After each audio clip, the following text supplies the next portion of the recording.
If, as Prime Minister, there is a topic you want to kill at PMQs, you do so by addressing it fast. And after days of speculation about Rishi Sunak's use of private healthcare, he used today's first question about NHS dentistry to do exactly that. I am registered with an NHS GP. I have used independent healthcare in the past. I'll answer her question. I've spoken to Number 10, and they won't say when Mr Sunak stopped using private healthcare. It possibly happened after he became PM. Now, Keir Starmer didn't have much of a choice of topic today. He had to go on industrial action. As expected, he criticised the government's new anti-strike legislation and focused on the group of strikers that polls suggest are most popular with the public. They've gone from clapping the nurses to sacking the nurses. It's that simple. Why is he choosing to prolong the misery rather than end these strikes? After 13 years in government, what does it say? That the best they can offer is that at some point they might stop making things worse. In response to that, Rishi Sunak continued to use three key messages: the independence of the pay review bodies, what he claims is a lack of Labour policy, and that party's closeness to trade unions.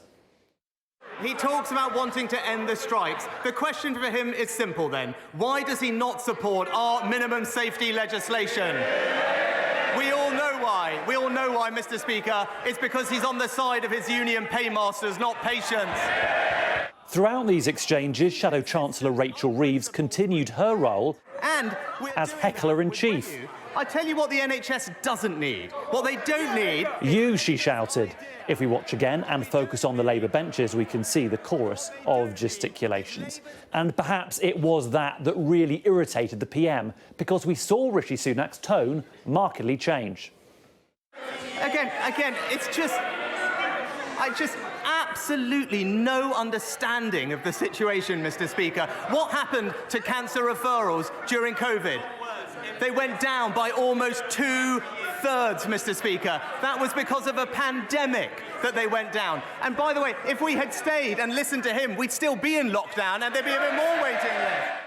The SNP focused on Sky's Westminster Accounts project and Boris Johnson's £1.2 million of outside earnings.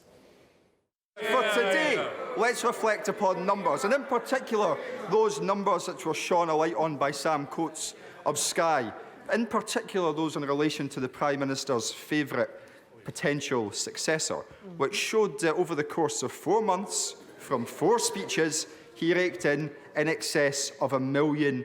Well, Mr. Speaker, I don't think we need to talk about our predecessors, but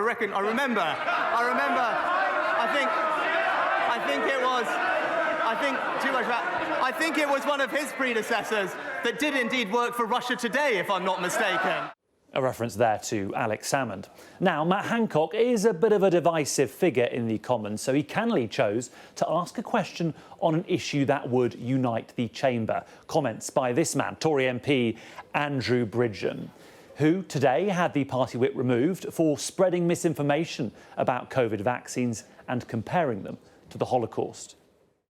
The disgusting anti-Semitic, anti-vax conspiracy theories that have been promulgated online this morning are not only deeply offensive, but anti-scientific and have no place in this House or in our wider society.